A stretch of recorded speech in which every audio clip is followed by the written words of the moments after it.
की सराहनीय meeting blog पे सबका हार्दिक स्वागत है। सबके मंगल भोज की कामना के साथ मैं उनको मेरा सादर नमस्कार। छोटों को बड़ा साहब मैं ठीक हूँ, आशा करता हूँ कि आप ठीक होंगे।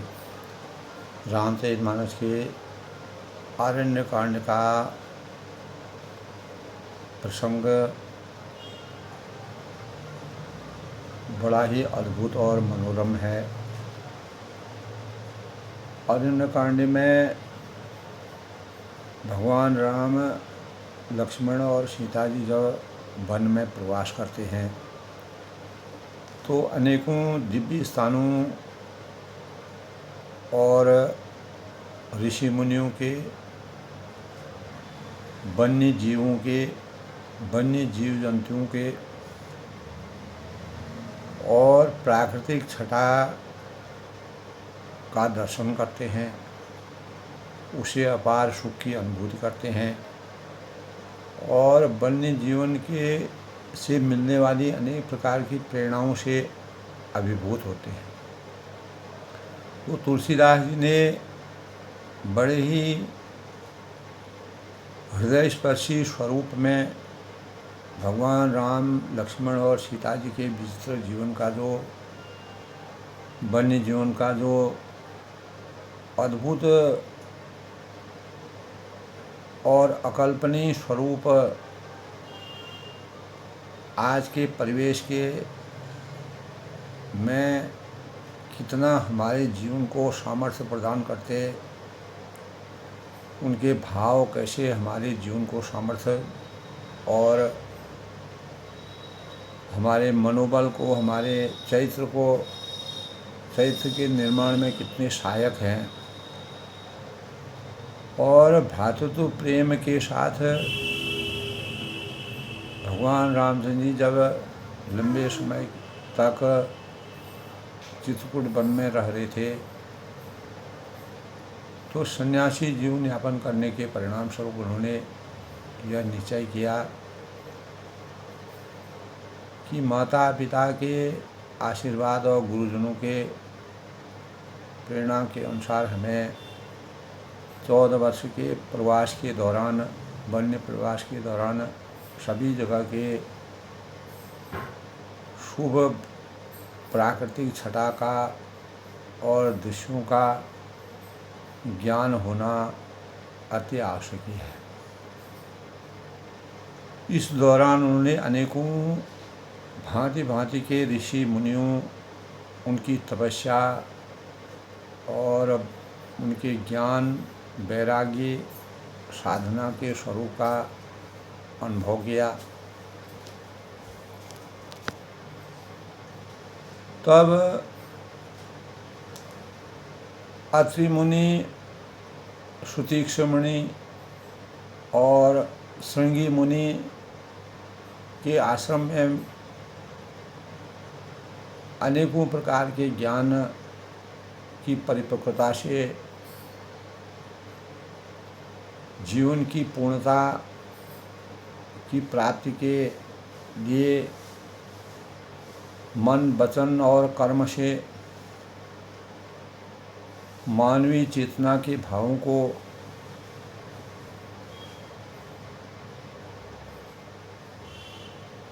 को सुंदरता के से विभूषित करने के लिए किस प्रकार उन्होंने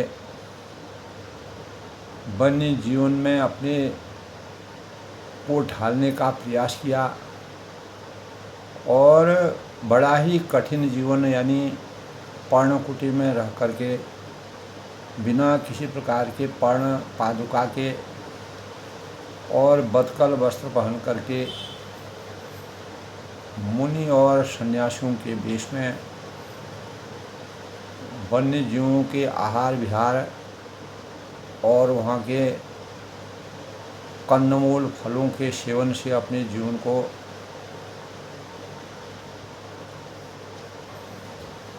सुखमय बनाने के भावों का संचार किया और मन, वचन और कर्म से वह पूर्ण रूप से किस प्रकार से संतुष्ट थे। जब अनेकों गुरुओं के द्वारा, ऋषियों के द्वारा ज्ञान प्राप्ति के पश्चात लक्ष्मण जी यद्यपि भगवान राम जी के सानिध्य में बचपन से ही रहे हैं, लेकिन उनको भगवान के दिव्य स्वरूप का वास्तविक ज्ञान नहीं था। तब जो वह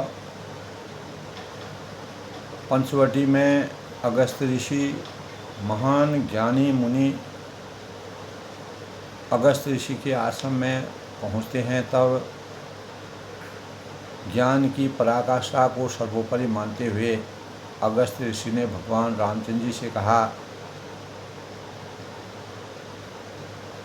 भगवान रामचंद्र जी ने उनसे कहा कि इस वन के वातावरण में अनेकों ऋषि मुनियों, देवताओं, सुधीजनों और संत के जीवन को दुखी करने वाले जो राक्षस हैं, उन राक्षसों का अंत करने के लिए मुझे आगे क्या करना चाहिए। तब अगस्त ऋषि ने कहा कि आप अंतर्यामी हैं, मानव के मन की बातें जानने वाले हैं, हृदय की बातें जानने वाले हैं, और आप निष्काम हैं, सर्वशक्तिमान हैं। आप मनुष्यों की भांति, यद्यपि आपने मनुष्य रूप में अवतार लेकर के भगवान की लीलाओं का वर्णन करने में अपने माता पिता के आशीर्वाद को प्राप्त किया है और 14 वर्ष के वनवास के दौरान अनेकों लीलाओं को करने के जो भाव प्राप्त किए हैं, तो आप सर्वशक्तिमान हैं, आप मन मन की बात जानने वाले हैं। आप उस एक मानव रूप में, जिस प्रकार मानव किसी प्रश्न और उत्तर की क्रिया प्रतिक्रिया करता है, उसी प्रकार आप मुझसे सवाल जवाब कर रहे हैं। आखिर आप अंतर्यामी हैं, आप सर्वगुण संपन्न हैं, आप सब कुछ जानते हैं। फिर भी मेरा आपने जब पूछ ही लिया तो मेरा तर्क के साथ मैं कहता हूँ कि यहाँ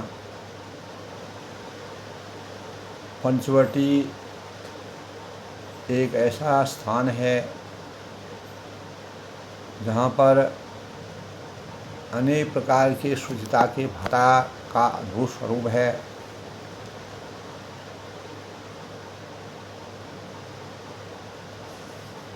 और हे प्रभु, एक परम मनोहर और पवित्र स्थान है, उसका नाम पंचवटी है। और आप वहाँ पर दंडक वन है, जहाँ पंचवटी को पवित्र करने के लिए आपके चरण स्पर्शों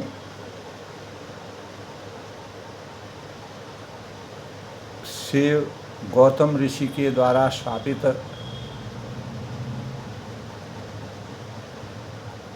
यानी कठोर शाप को हर लेने की क्षमता आप में है।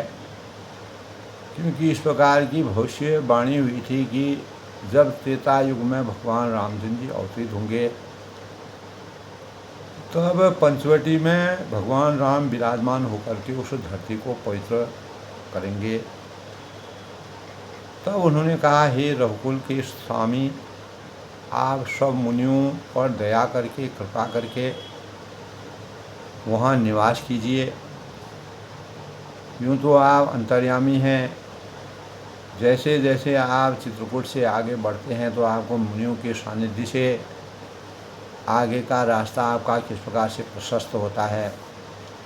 तो मुनि की आज्ञा शिरोधारी करके भगवान रामचंद्र जी ने वहाँ से चलने का मन बनाया और शीघ्र ही पंचवटी के निकट पहुँचे।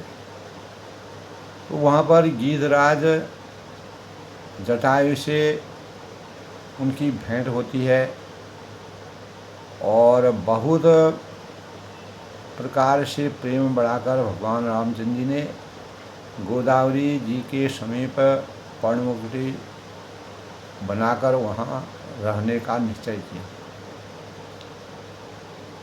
जब से भगवान श्री रामचंद्र जी पर्णकुटी पर निवास करने लगे तो सारा परिवेश जो है सुख की अनुभूति में परिवर्तित हो गया।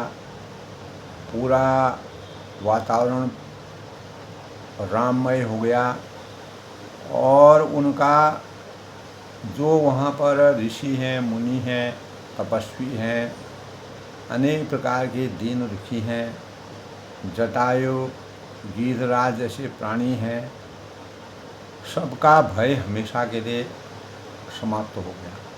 इसीलिए अगस्त ऋषि ने उनको पंचवटी में प्रवास करने के लिए कहा। पर्वत है, वन है, नदी है, तालाब हैं, अपार शोभा से छा गए और दिनों दिन जैसे जैसे दिन बीतते गए वहाँ का वातावरण बड़ा ही मनोरम और सौम्य होने लगा। वहाँ के जो खग यानी पक्षी थे, पशु थे, उनका जो झुंड था वह आनंद की अनुभूति करते हैं और भौरे तक मधुर गुंजार करते हुए अपार शोभा से वातावरण को पवित्र कर रहे हैं। जहाँ प्रत्यक्ष श्री रामचंद्र जी की विराजमान साक्षात रूप में भगवान राम विराजमान हैं। इस वन का वर्णन सर्पराज शेष जी भी, जिनके छत्र छाया में पूरी धरती विराजमान है, पूरी सृष्टि विराजमान है, वो भी इसका वर्णन करने में तुलसीदास जी कहते हैं कि नहीं कर सकते। भगवान ने इस प्रकार का परिवेश बना दिया है क्योंकि भगवान की लीला अपरंपार है।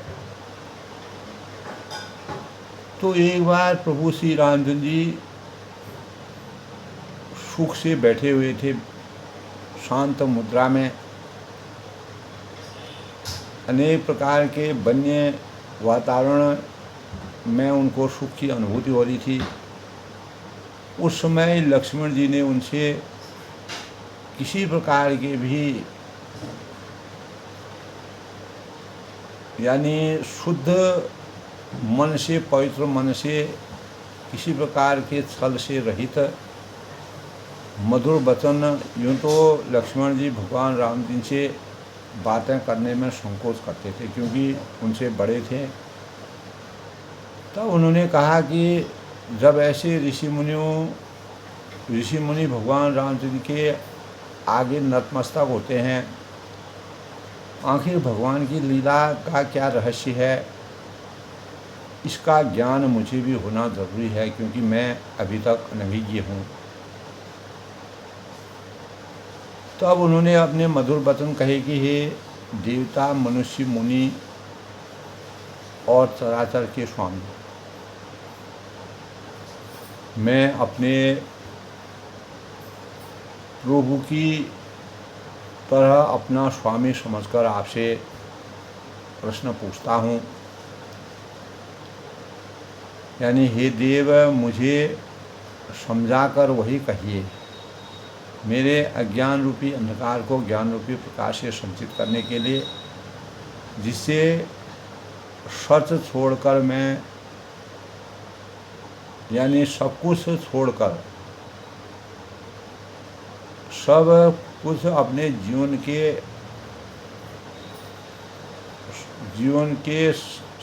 जीवन में सब चीज़ को छोड़ करके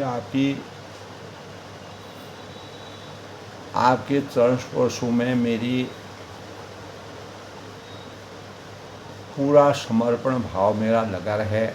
यद्यपि लक्ष्मण जी बचपन से ही भगवान राम जी की छाया के रूप में माने जाते हैं। उन्होंने कहा कि कहूँ ज्ञान विराग और माया, कहूँ सो भगति करहूँ जय दावा। यानी ज्ञान, वैराग्य और माया का वर्णन कीजिए। इसका अर्थ, इसका रहस्य, इसका स्वरूप जब तक मेरे ज्ञान चक्षु में विराजमान नहीं होगा, तो उस भक्ति के स्वरूप का वर्णन कीजिए। आप कृपा करके जब तक उस भक्ति के वास्तविक स्वरूप को मेरे अंतर मन में नहीं डालेंगे, तब तक मैं ज्ञान की उच्चता के भावों का और आपके भगवान के स्वरूप का वास्तविक दर्शन करने में, वास्तविक स्वरूप पहचानने में से विरत रहूँगा। तब उन्होंने कहा कि ईश्वर जीव भेद प्रभु सकल कहूँ समुझाई, जाते होए चरण रति शोक मोह भ्रम जाए। तब लक्ष्मण जी कभी संकोच करते थे, कभी संशय में पड़ते थे।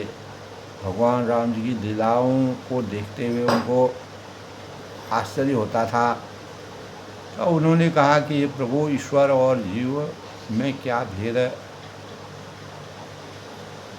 और सब समझाकर मेरे को बताए कि ईश्वर और जीव में क्या भेद है, आखिर जीव क्या है और ईश्वर क्या है, जिससे आपके चरणों में मेरी प्रीति, मेरी लगन लगातार बढ़ते रहे, और शोक मोह तथा जो भ्रम है मेरे अंतःकरण में, जब कभी शोक मोह और भ्रम की आसक्तियाँ पैदा होती हैं तो वह हमेशा के लिए समाप्त हो जाए। तो श्री रामचंद्र ने लक्ष्मण जी से कहा कि हे तात, थोड़े ही में सब समझाकर मैं तुमको यानी ईश्वर और जीव,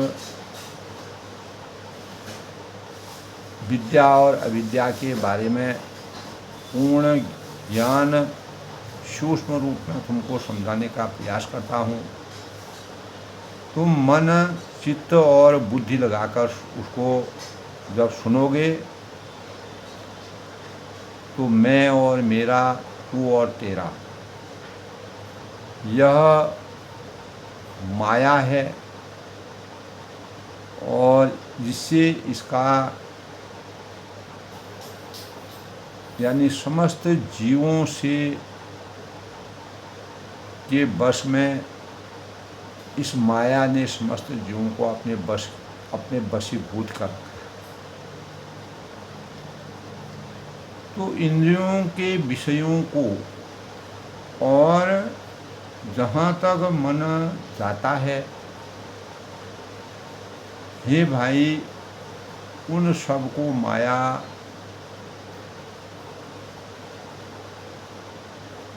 जानना, और उसके भी एक विद्या और दूसरी अविद्या।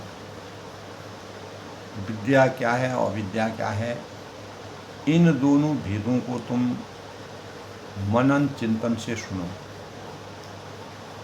एक दुष्ट अतिशय दुख रूपा, एक दुष्ट अतिशय दुख रूपा, जा बस जीव पराभव रूपा, एक रचई जग गुण बस जाके, प्रभु प्रेरित नहीं निज बल ताके। कल के प्रसंग में भगवान रामचंद्र ने इन शब्दों को लक्ष्मण को समझाया था कि एक अविद्या है जो दुष्ट और दोष युक्त भावों से भरी हुई है, और अत्यंत ही मानव जीवन के लिए भयावह है और दुख देने वाली है, दुख का स्वरूप है, जिसके वश होकर जीव जो है, समस्त प्रकार के जो जीव हैं वे कुएं में पड़े हुए रहते हैं, अर्थात उनको वास्तविक ज्ञान की प्राप्ति नहीं है। जिस प्रकार कुएं का मेढक है वो हमेशा कूप में ही पड़ा रहता है, उसको सांसारिक जीवन के बारे में कुछ भी ज्ञान नहीं होता है, और एक विद्या है, एक अज्ञान है, एक ज्ञान है। तो विद्या जिसके वश में गुण है, समस्त सद्गुणों से व्यापित विद्या का स्वरूप है, और जो इस संसार की रचना करती है, इस संसार के स्वरूप को सुसज्जित करती है, वह प्रभु यानी प्रभु से ही प्रेरित होती है। भगवान के सौजन्य से उसकी प्रेरणा हमको मिलती है, उसके भाव हमको मिलते हैं। उसके अपना बल उसका कुछ भी नहीं होता है, अर्थात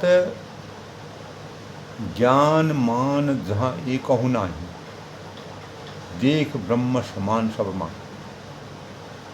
कहिय तात सो परम विरागी, तुम समसिद्ध तीन गुण त्याग। तब भगवान रामचंद्र जी ने, तुलसीदास जी ने भगवान राम जी के चरित्र के माध्यम से लक्ष्मण जी को इस प्रकार से अभिभूत किया कि ज्ञान वह है जहाँ जिसमें मान आदि एक भी दोष नहीं होता है, कहीं पर भी दोष रहित, जहाँ पर दोष रहित छवि होती है वह ज्ञान की उच्चता का मानक होता है। और जो सब में समान रूप से ब्रह्म को देखता है, कस्तूरी कुंडल वैसे मृग ढूंढे बनवाए, ऐसे खटगल राम है दुनिया दिखे ना। समस्त जीव जंतु में, प्राणियों में भगवान विराजमान हैं, ऐसा जिस चरित्र में दिखता है, हे तात इसी को परम वैराग्यवान कहना चाहिए, जो सारी सिद्धियों से, अष्ट सिद्धि नौ निधि को और तीनों गुणों को यानी तिनके के समान त्याग देता है। यानी उसके लिए ज्ञान, विद्या अविद्या और के स्वरूप का स्वरूप कहीं विराजमान नहीं होता, अर्थात समभाव रहते हैं। तो तीनों गुणों को तिनके समान त्यागने की जो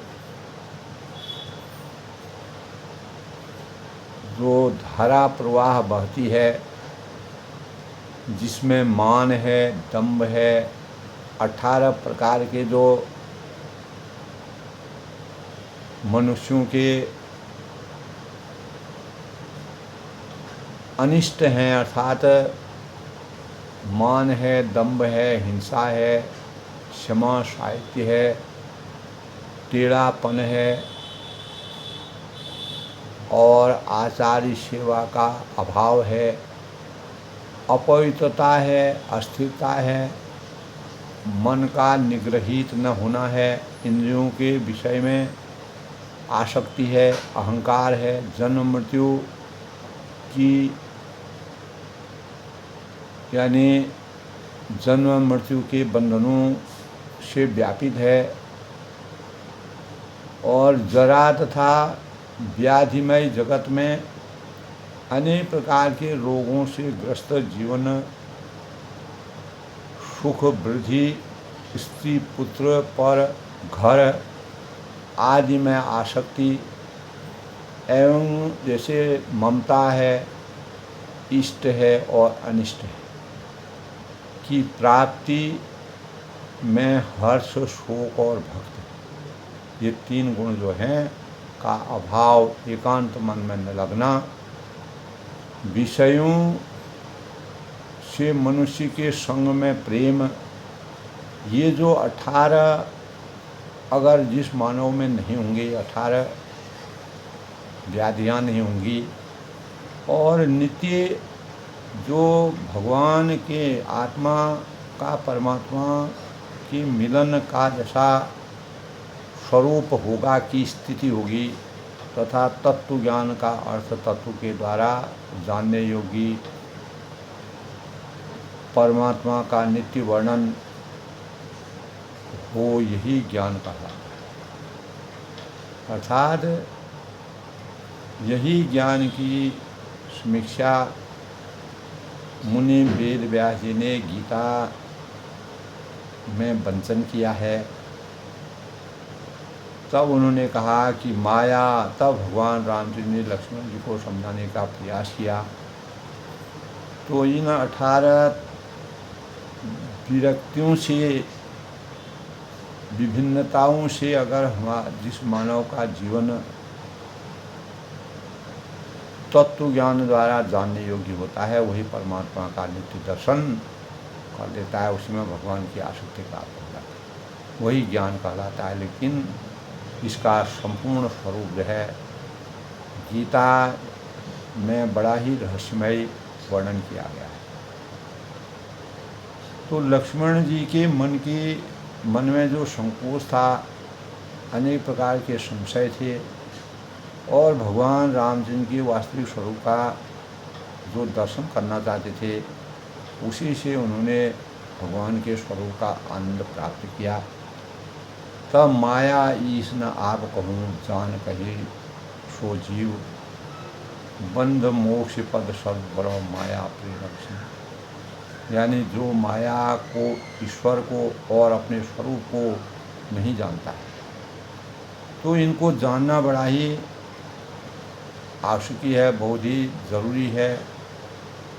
वास्तविक मानव के जीवन की यह एक कुंजी है, एक चाबी है और एक आधार है।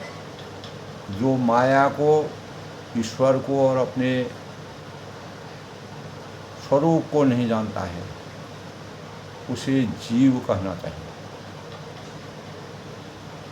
और जो कर्मों के अनुसार बंधन और मोक्ष देने वाला होता है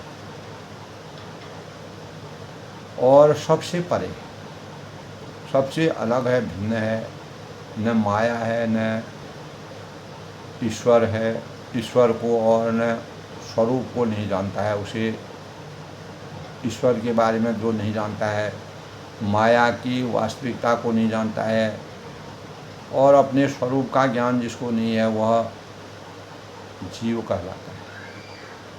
और जो अपने कर्मों के अनुसार जो जस करें तस फल चाखा,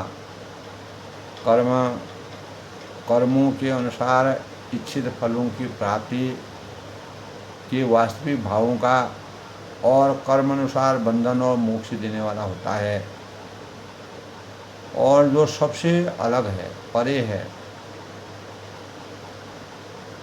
और माया का प्रेरक है, वह ईश्वर है, जो माया को अपने वश में कर देता है, अनेक प्रकार के भवबंधनों से मुक्ति प्राप्त करता है, वह ईश्वर की सबसे बड़ी उपलब्धि है। इस प्रकार लक्ष्मण जी के ज्ञान को भगवान रामचंद्र ने पंचवटी में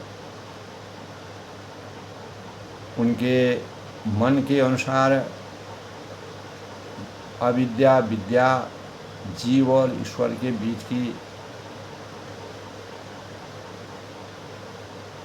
बीच का जो ज्ञान है, उसको कैसे अपने जीवन में चरितार्थ करना चाहिए, इन भावों का बड़ा ही रहस्यमय वर्णन तुलसीदास ने भगवान राम जी के चरित्र से लक्ष्मण जी को अपार ज्ञान की प्राप्ति होती है। तब दोस्तों, धर्म तय विरति जोग तय ज्ञान, ज्ञान मोक्ष प्रद वेद बखाना, जाते वेग द्रोह में भाई, सोमम भगति भगत दुखदाई। तब भगवान राम जी कहते हैं कि धर्म के आचरण में, धर्म की नीति में, धर्म के स्वरूप में वैराग्य और योग से ज्ञान होता है। अगर हम धर्म की नीति के अनुसार कार्य करते हैं, जिस प्रकार महाभारत में कौरव और पांडवों के बीच में धृतराष्ट्र के द्वारा किए गए कार्य धर्म के अनुरूप नहीं थे, अधर्म की पराकाष्ठा के विपरीत थे, अधर्म की पराकाष्ठा के से सने हुए थे, तो तब भगवान राम ने कहा कि जो धर्म की वास्तविक गति से विहीन हो जाता है, धृतराष्ट्र माया के बंधन में जकड़ करके अपने पुत्र दुर्योधन के माया मोह के बंधन में फंस करके पांडवों से अनेक प्रकार के अत्याचार का जो उन्होंने अत्याचार करने के भावों अत्याचार किए, तब भगवान श्री कृष्ण को द्वापर युग में अवतरित होकर के धर्म की रक्षा करनी पड़ी।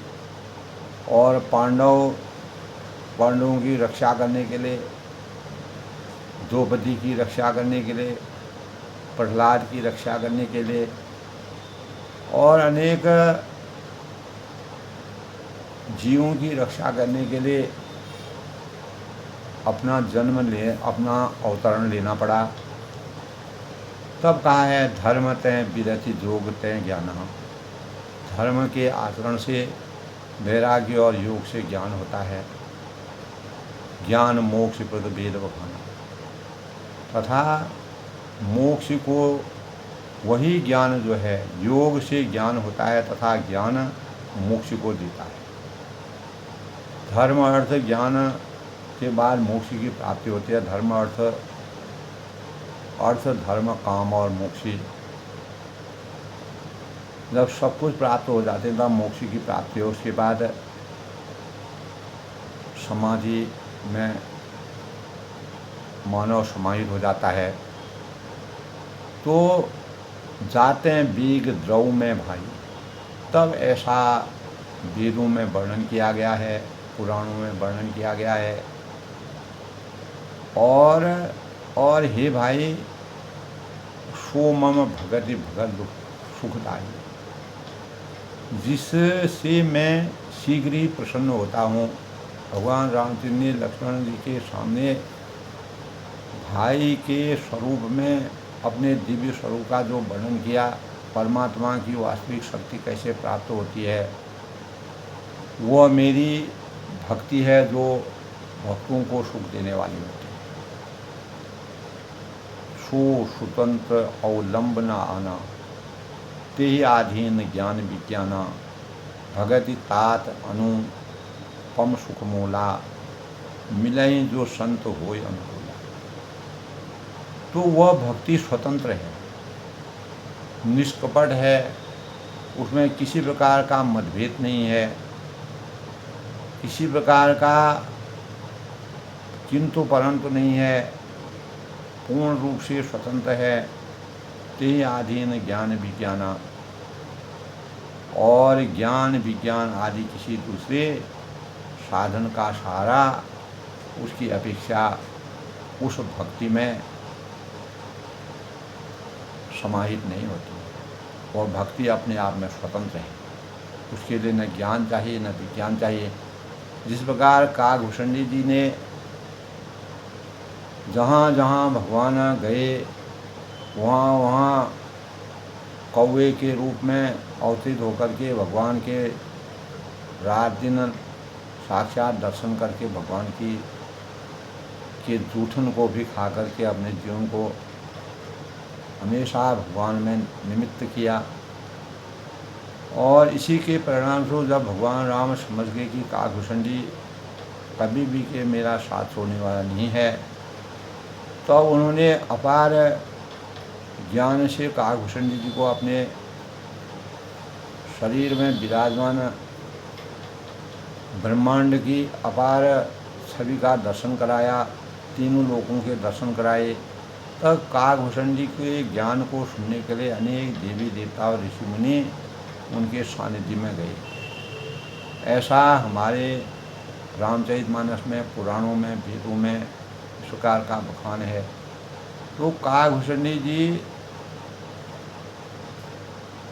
यानी स्वतंत्र भक्ति के भावों से अभिभूत हो गए थे और ज्ञान विज्ञान आदि किसी दूसरे साधन का सहारा उन्होंने नहीं लिया, जिसके परिणाम स्वरूप भगवान की वास्तविक आसक्ति उनको प्राप्त हुई। तो भगति तात अनुपम सुख मिला। तब भगवान राम जी लक्ष्मण से कहते हैं कि ज्ञान और विज्ञान तो उसके अधीन है। ये तात भक्ति अनुपम एवं सुख की मूल है। भक्ति ही मानव जीवन का आधार है और मिलई सो संत होय अनुकूला। और जिसके अंतर्मन में भक्ति की पराकाष्ठा होगी वह तभी मिलती है जब संत जो हैं, जो सत्संग है, संत हैं, वह आपके चैत्र के प्रति अनुकूलता के भावों का सृजन करते हैं। तो भगवान रामचंद्र जी जिसके अनुकूल थे उनको मोक्ष की प्राप्ति हुई। इसीलिए त्रेता में उन्होंने राजा दशरथ जी के वहाँ स्वतंत्र भक्ति के रूप में जीवन यानी अपना अवतरण दिया। इसीलिए वह कहते हैं कि जब संत अनुकूल प्रसन्न होते हैं तब भक्ति का वास्तविक सृजन होता है। भगत की साधन कहूँ बखानी, सुगम पंथ मोहि पावन प्राण। प्रथम ही विप्र चरण अति प्रीति, निज निज कर्म निरत सुति। तब लक्ष्मण जी को भगवान रामचंद्र जी बड़े ही मनोरम भावों से उनके ज्ञान चक्षुओं को खोलने का प्रयास करते हैं। वह कहते हैं कि अब मैं भक्ति के साधन विस्तार से कहता हूँ, यानी वह सुगम मार्ग है, सबसे अच्छा सरल रास्ता है जिससे जीव मुझको सहज ही प्राप्त कर सकता है, भगवान की प्राप्ति कर सकता है। पहले तो ब्राह्मणों के चरणों में अत्यंत प्रीति हो, जो सज्जन हैं, ज्ञानी हैं और जिनको ज्ञान जिनके अंतरंग में विराजमान रहता है, उनसे प्रीति होनी चाहिए और वेद की रीति के अनुसार अपने अपने वर्णाश्रम के कर्मों में लगा रहे। अपने अपने वर्ण के अनुसार 4 वर्ण जो होते हैं उन वर्णों में अपने अपने कर्तव्यों के निर्वहन का अगर हम सही ढंग से पालन करते हैं, इसलिए भगवान रामचंद्र ने क्षत्रिय कुल में अवतरण लेने का निश्चय किया। और भगवान श्री कृष्ण ने यदुवंश में जन्म लिया क्योंकि उनको वेद की रीति के अनुसार और अपने अपने वर्णाश्रम में कर्मों की पराकाष्ठा उच्चता के परिणाम स्वरूप भगवान ने लोक कल्याण के लिए और मानव चेतना को जगाने के लिए अपना अवतरण इस प्रकार लिया। यही कर फल पुण्य विषय विरागा तव मम धर्म उपज अनुरागा अवनादिक नव भक्ति दुराही मम लीला रति अति मनमा। तो इसका फल फिर ऋषियों के वैरागी होगा। तब वैरागी होने पर मेरे धर्म यानी भागवत धर्म में प्रेम उत्पन्न होगा और तब श्रवण आदि में उसको श्रवण करने से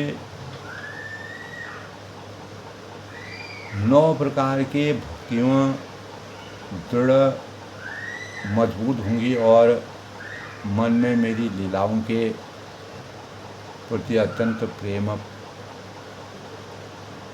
की उजागरता स्वयं विराजमान हो। तो संत चरण पंकज अधि प्रेम, जिनको संतों के चरण कमलों में अत्यंत प्रेम होता है, लगन होती है, निष्ठा होती है, मन कर्म वचन भजन दृढ़ निर्माण और अत्यंत प्रेम मन वचन और कर्म से अपने भजन में वह दृढ़ नियम संकल्पित होते हैं। गुरु पितु मातु बंधु पति देवा, और जो मुझको ही यानी भगवान को ही तुम्हें माता च पिता तुम्हें तुम्हें बंधु सखा तुम्हें विद्या द्रवण तुम्हें तुम्हें सर्वम मंदिर, अर्थात गुरु पिता माता भाई पति और देवता तुमेव सर्वम मम देव देव, यानी सब कुछ जाने, सेवा में सब कुछ समर्पित करके उनकी सेवा में दृढ़ भाव से समर्पित हो जाते हैं। मम गुण गावत पुलक शरीरा, और मेरा परमात्मा का गुणगान गाते समय जिसका शरीर पुलकायमान हो जाए, गदगद गिरा नयन वह नीरा, और जो वाणी अपने मन वाणी और कर्म से गदगद हो जाए, पूर्ण विवलता के भाव और नेत्रों में प्रेमांसुओं का जल बहने लगे, काम आज मर दम्भ न जाके, और जिसके जीवन में काम है, मद है, दम्भ है यानी अहंकार है आदि, जिसमें किंचित मात्र भी न हो, लेश मात्र भी न हो, वे भाई हुए तात निरंतर बस में ताके, तो मैं सदा उसके ही बस में रहता हूँ, हमेशा उसके ही, वह जैसा कहता है मुझे, जिस प्रकार मुझे ढालता है, मैं उसके शरीर में वैसे ही उसी प्रकार विराजमान है। वचन कर्म मन मोर गति भजत करें निष्काम, तिनके हृदय कमल मधु कहूँ सदा निष्काम।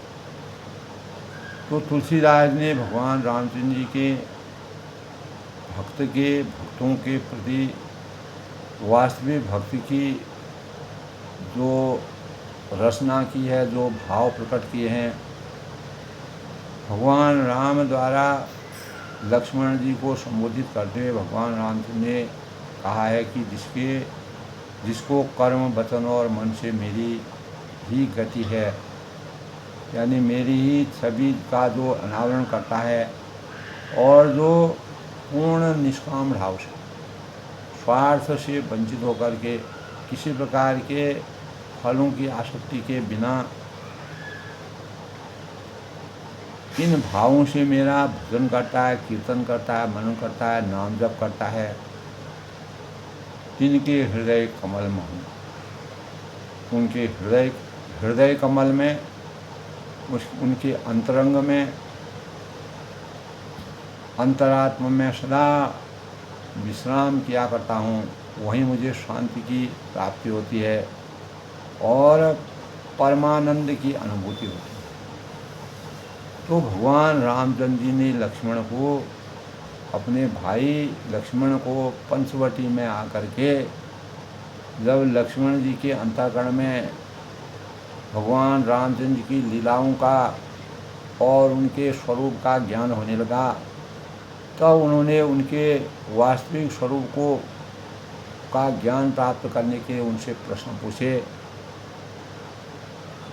महान तपस्वी ऋषि मुनि जिनके आश्रय में आकर के भगवान के स्वरूप में विराजमान होते हैं, उनके अंतःकरण में विराजमान होने के भावों का संचार करते हैं, तब लक्ष्मण जी का ज्ञान से वह संचित हुए और उन्हें भगवान रामचंद्र जी को बिना संकोच के उनसे प्रश्न किया। तब भगवान ने वास्तविक भक्ति और परमात्मा के वास्तविक शक्ति का भगवान कहाँ विराजमान होते हैं, किस हृदय कमल में भगवान का वास होता है और कहाँ भगवान शांति से विश्राम करते हैं, इन भावों का बड़ा ही रहस्यमय वर्णन तुलसीदास जी ने भगवान रामचंद्र के चरित्र से किया है। तो लक्ष्मण जी का वास्तविक ज्ञान चक्षु खुले और अज्ञान रूपी अंधकार और संकोच संशयों से दूर होकर के ज्ञान रूपी पराकाष्ठा की परम गति को प्राप्त हुए और भगवान राम जी का पूर्ण स्वरूप उनको पंचवटी में ही वास्तविक स्वरूप उनका प्राप्त हुआ। तो तुलसीदास ने जो वर्णन अरण्यकांड में भगवान राम और लक्ष्मण के आपसी संवाद का जो वर्णन किया है, जो ज्ञान की पराकाष्ठा से मानव चेतना को जगाने का प्रयास किया है, और भगवान राम के पुरुषोत्तम होने के भावों का जो स्वरूप विराजमान किया है, वो अद्भुत है, अकल्पनीय है, अविश्वसनीय है और मानव चेतना को उजागर करने के एक वरदान के स्वरूप में है। तो दोस्तों, अपनी वाणी को विराम देते हैं। जय श्री राम के साथ कल फिर नए प्रसंग से मिलते हैं। तब तक मैं सबका अभिनंदन करता हूँ, स्वागत करता हूँ, सबके मंगल और शुभकामना के साथ। इति श्री।